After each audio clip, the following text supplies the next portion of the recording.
Hey everybody, so coming at you from lovely San Diego, California, out here for work and some other things. And a very nice person asked me to talk about divorce like a year or two down the road, kind of that spot. So obviously I can only speak from my own experience. Okay, so you can be in a number of places. You could be still in a funk, transition, at war with the wife, whatever.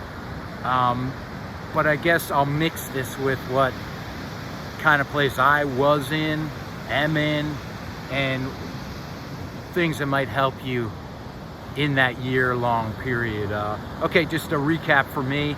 I focused on my kids, number one. Number two, getting my financial house in order.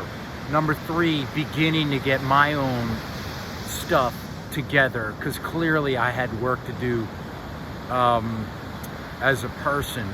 And even now, 3, 4, 5 years down the road, man, I am just getting to a foundation. And I think the big question you're asking is another relationship. I may not be the best person to ask for that because number one, yeah, I met a very nice girl in New York and we had a very nice time, but I just wasn't solid in myself, and I'm not even sure I'm there right now.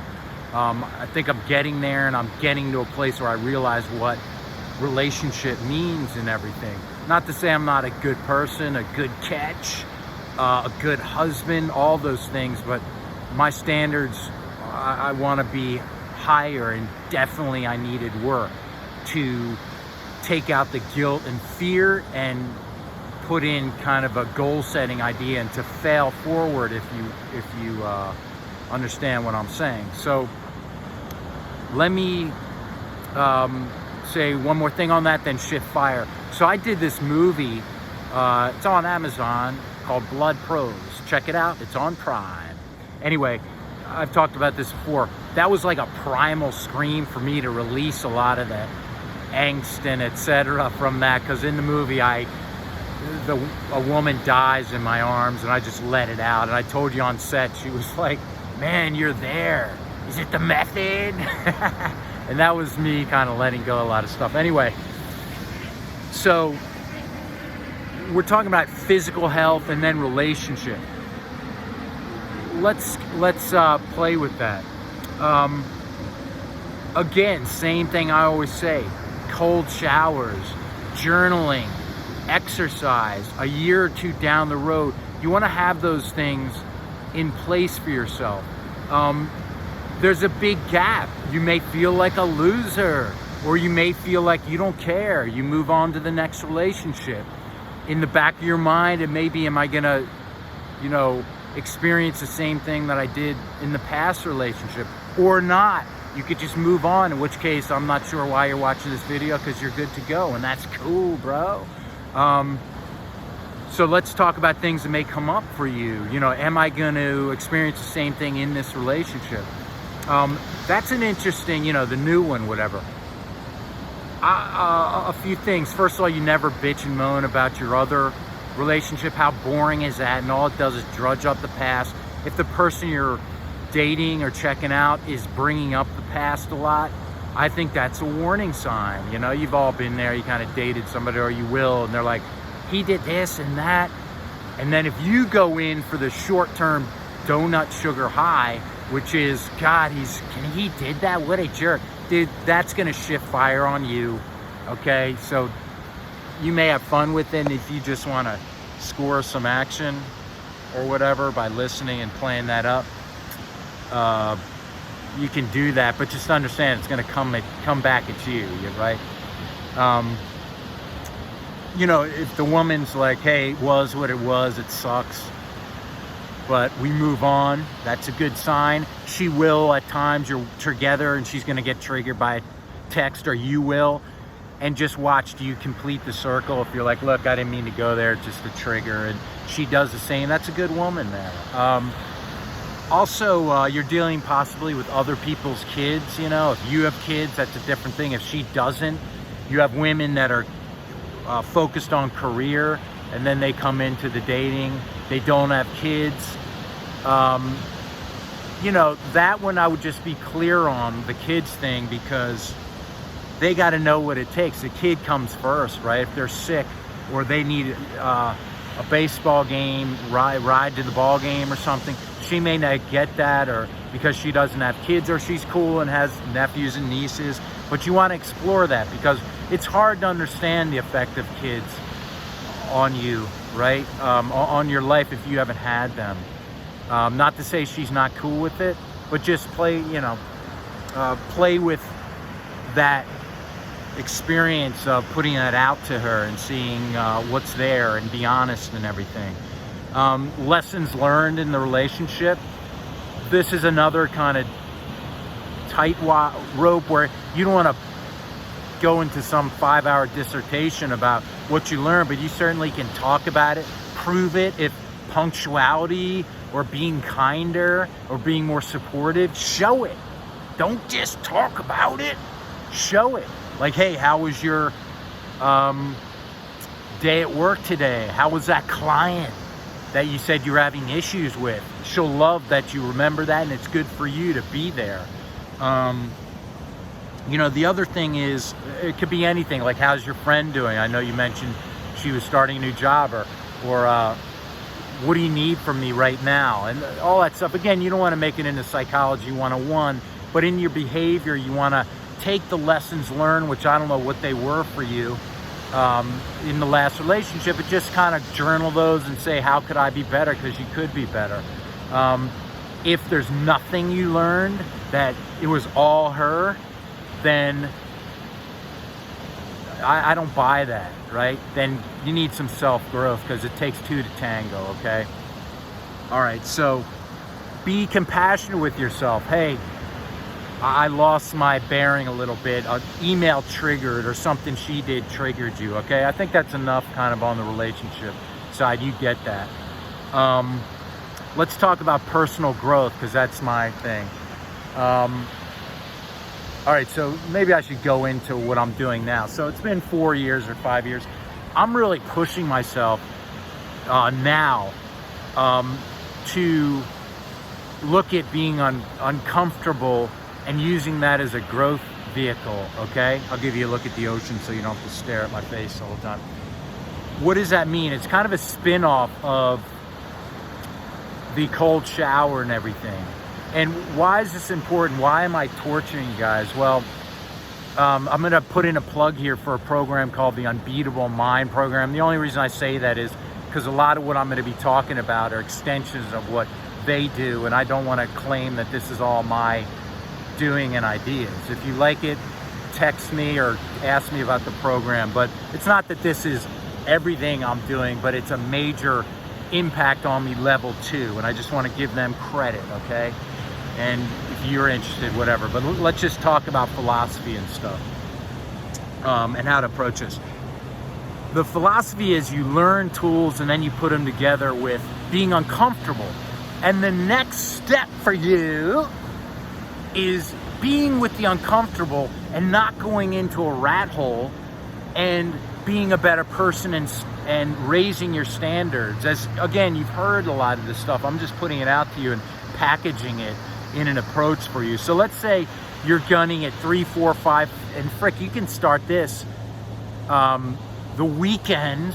You don't have to wait a year or two down the road. You can start it. You guys who just got the bomb drop, you can start this now. What are your goals here? To be a better person for you and for the relationship. And I'm just going to throw in kind of something I was going to bring up before, and that is I'm seeing in myself, like, I don't want to say guidelines, but the sense of your own relationship. Like for me now, training, in the morning, and like breathing in the morning, doing some stretching and doing some grueling workouts and stuff, that's non-negotiable for me. Whereas in the past, I would surrender that to a relationship. And that's something I really realized was a problem. And guess what? It wasn't her, it was me. I was too shy or whatever the hell word you want to use, to ask and set those parameters. Now, obviously, if the kids have to get to school or somebody's sick or she needs to ride to work because of the transportation situation, you have to shift fire, adapt, and overcome that. I'm not saying that, but I'm saying that part of your life you hold on to, you need to stand for that and have that involved heavily in what you're doing. Now, you don't have to grind. I'm not asking you to do an ice bath and 10-mile hike and stuff if you want to get up to that, but it could be 5 push-ups. It could be 5 deep breaths in the morning, whatever the hell it is. It could take 1:30 to do it each day, and that's on you. And if wake up time is 7, wake up at 6:30, wake up at 7 a.m. I'm sorry, wow, brain freeze. Wake up at 6 a.m., 5:30, whatever, and you will feel better, okay? The fact is, you're in a world of crap. You are thinking, am I broken because this happened? Is the future loaded for me? You're watching this, so I'm assuming that's a place you are. And I'm gonna get you out of that. You're gonna get you out of that. We're gonna get you out of that. But I need integrity. I need you to step up, man. I need you to be with me each day. This is something we need to do, the breathing. Again, you can scale it. Randall, I'm gonna do 5 deep breaths a day, and we'll go to all the breathing stuff. Then give it to me. If you don't get it to me at 6 a.m., do it at the end of the night. Randall, I'm gonna free write each evening. Just do it. And you're gonna find some solid ground there. Again, I know I was asked a year or 2 down the road, but sometimes that ground is shifting more radically than the first weekend because you're so focused. What does that mean? Well, a year or 2 down the road, these things can build up, and you feel better about yourself, but there's a shadow issue going on, and you start slipping into jumping into another relationship as opposed to working on yourself, because it's never a bad time to do that. Does that make sense? So I guess the point here is have integrity and standard. A big thing that helps me is what they call micro goals. Because with me, I'll just run into something and like, I'm gonna do those running and ice baths and going up to girls and asking them out and getting a no so I can play with rejection. I'm gonna get 5 no's a day or a week. Why? Because no affects me, and somehow that connects to rejection from the marriage or whatever. Or maybe not at all for you. But the point is to be mindful and go through these things. Now, the deeper level, again, this is going into the Unbeatable Mind stuff that I'm playing with and into, is 1, having support, like real support. We talked about this.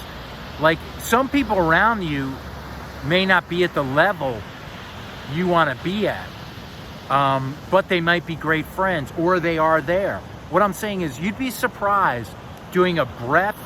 You're breathing each day, or your 3 push-ups, or your 300 push-ups. That may change some things in you, and others will see that, and you may move on from some people or engage them, okay? I want to jump into it, talk a little about like the SEALs, right?